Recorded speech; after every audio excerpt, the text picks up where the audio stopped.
જય દ્વારકાધીશ, રામ રામ જુવાનને સ્વાગત છે ભાઈ તમારું આપણા નવા લોકની માલિપા. તો મિત્રો અત્યારે ઉઠી ગયા છીએ તો વાગોમાં થઈ ગયા છે 9 અને ભાઈ ઉઠાણ થા તો ભાઈ વરસાદ ચાલુ થઈ ગયો છે. આ રહેવાનું નામ લેતો નથી અને શું કરવું છે ને કંઈ ખબર નથી પડતી. અને અત્યારે આપણે જવું છે ગામમાં, કારણ કે આપણા ભાઈને છે ને આજ લગ્ન જોવડાવવાના છે અને મહેમાનો તમને ખબર છે ને એટલે જ આવે બધા. પ્રસંગ ભાઈ પ્રસંગી કે તમે મામા ડાયરો કર્યા રાખો બધા.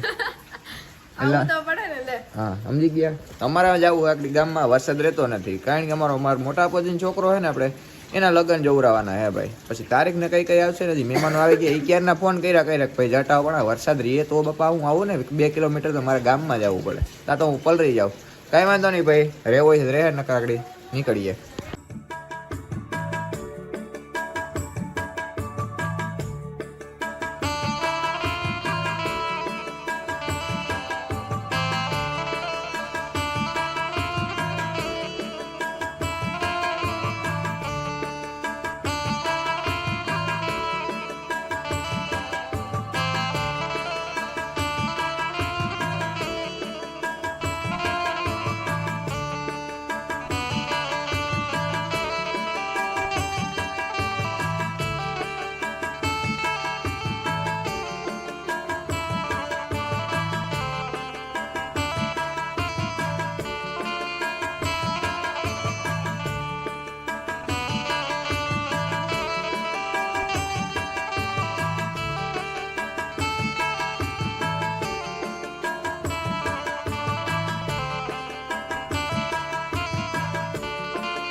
સોમભાઈ અમારે અત્યારે જો બધું ભાઈ જમવાનું બનાવે છે, પૂરીઓ બધું. શું છે સોમભાઈ? તો વાંધો નહીં. તો પૂરીઓ આપણી કમ્પ્લીટ થઈ ગઈ છે ને પછી તારીખે આપણે ભાઈને લગ્નની આવી ગઈ છે. પહેલા મહિનાની 23, 24 ને 25 આવી ગઈ. કામકાજ અમે બધું કરતા હતા, બધું પૂરું થઈ ગયું છે અને હજી અડધા જો ભાઈ એમાં બેઠા અમારો પરિવાર. બીજો દિવસ થઈ ગયો, બીજા દિવસે આપણે આવી ગયા ભાઈ મશીન. વરસાદ આવે એ વાત આશી ઘરે રાખેલું એટલે ચાલવાનું છે ભાઈ.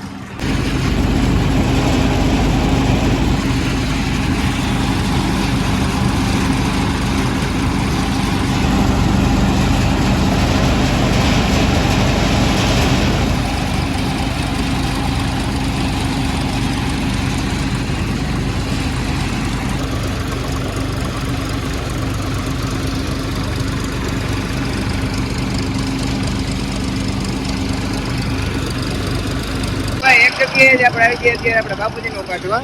અહીંયા જો આપણે આવી રીતના ઘરમાં જ્યાં હોય ને ત્યાં વાળામાં ત્યાં બેટાણા કાઢવા હાલે. ખેતરમાં તમને ખબર છે જાય એમ જ નથી. જો એવી રીતના ભાઈ માંડવું આપણે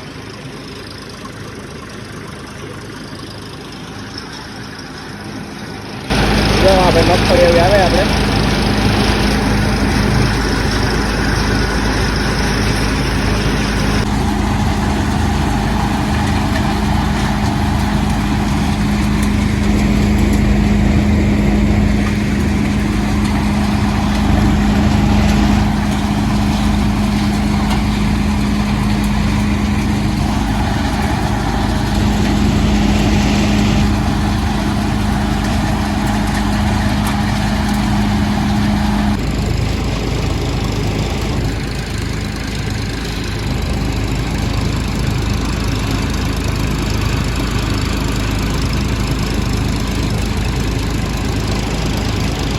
ત્રીજો દિવસ થઈ ગયો છે સર.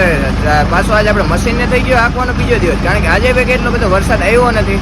આજે આપણે છે ને માંડી દીધું મશીન, કારણ કે ઘીરે ને ઘીરે આપણે હમણાં આંકવાના ને બધે ઘીરે માંડવી નાખી છે. આપણે ત્યાં જ હમણાં આંકવાના હોય. જો આપણે અહીંયા અટાણા છે ને ભાઈ માંડી દીધું છે અને આપણે બેઠા છીએ ભાઈ મસ્ત મજાના ઝૂલે. કઈ ઘટતું નથી ભાઈ. વરસાદ રહી જાય ને તો સારું હોય, કારણ કે ભાઈ નુકસાની ખેડૂતને વધારે. એવું નથી કે ભાઈ મારે નીકળી ગઈ એટલે બધે, કારણ કે હું બી ખેડૂત છું, વેદના સમજી શકું ભાઈ બધાની. એટલે વરસાદે ભારે ભાઈ નુકસાની બધાને કરી દીધી છે. કાંઈ વાંધો નહીં ભાઈ, તો જેવું બધું આપણા બાઇકમાં ન હોય તો ન આવે ભાઈ.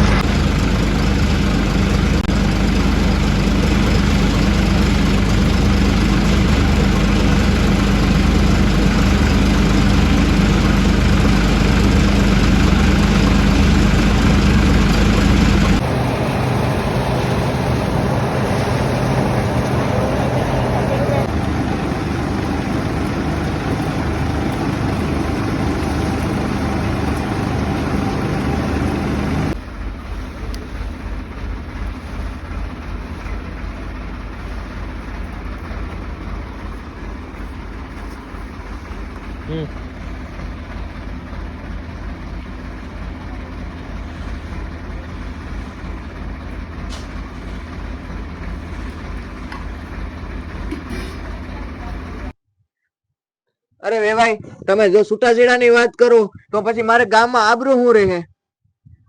હજી એક ચાલુ જાય તું બંધ નો હાલી. અરે વેવાઈ, તમે છૂટાછેડાની વાત કરો છો તો પછી ગામમાં મારી આબરૂ શું રહે? હું ગમે ત્યાંથી ઉછી ઉધારા કરી, મજૂરી કરી અને તમારી દીકરીને હોનું ચડાવી દઈ, પણ તમે છૂટું ન કરતા. મારા દીકરાની જિંદગી બગડશે. તો મિત્રો, આ ચોથો દિવસ થઈ ગયો. ચોથા દિવસે અત્યારે ભાઈ તડકી કાઢી છે ને આપણે અત્યારે આવ્યા હતા ભાઈ એક રિલેટેબલ વિડીયો શૂટ કરવા માટે. આ એક ભાઈ ખેડૂતનું દુઃખ છે, જોઈ લ્યો ભાઈ. આમ જો હજી માંડવી પાથરે પડી છે ભાઈ. સવારનો પણ વરસાદ છે ને ભાઈ, રેડો મારી ગયો તો હજી જો આમાં બધે પાણી પડ્યું છે. આમાં ભાઈ શું હવે હાથમાં આવશે? જોઈ લ્યો. આમાં ચારાનું તો ભાઈ બધું એટલે બધું પૂરું થઈ ગયું છે. માંડવી અમે જો આમાં કાઢવીને ભર ને કરીએ ને એટલે માંડવી ઘણી બધી ખરી જાય. હવે આમાં ખેડૂતનું તો કોઈ નહીં થાય. સરકાર બધી સહાય આપશે તો કેટલી આપશે? 10,000 15,000 એટલામાં તો હે ને ભાઈ ખેડૂતના બિયારણ નહીં થાય, અને એટલાની તો દવાઈઓ નહીં થાય. એથી વધારે તો દવાઈઓ સટાણી છે ભાઈ એમાં. તો બધા આપણે ખેડૂત ભાઈઓ હે ને મળી અને સહાય આપણે જેમ બને એમ ખેડૂત ભાઈઓને, એવું નથી અમુક હાવ એટલે હાવ બધા ખેતી ઉપર જ છે ભાઈ. 3-3 વીઘા બિચારા જમીન વાળા હે, એને બધાને શું કરવાનું? મોટા વીઘાવાળા હોય હાલો, એને તો ટૂંકમાં અડધી હોય અડધી ન હોય, પણ નાના વીઘાવાળા ભાઈ હાવ ગરીબ ને ગરીબ ખેડૂત હોય, એને બિચારાને બધું એવું થયું, એને શું કરવાનું? એના માટે આપણે બધા છે ને ખેડૂત ભાઈઓ હળી મળી અને એક સાથે બધા છે ને જેમ બને આપણે સહાય વધારે મળે ને એવું બધું પ્રયત્ન કરશું ભાઈ આપણે. હે કુદરત, આ વાવેતર ખાલી માંડવીનું નહોતું, આ વાવેતર મારી દીકરીના લગન અને મારા દીકરાની ભણતરની ફીનું હતું.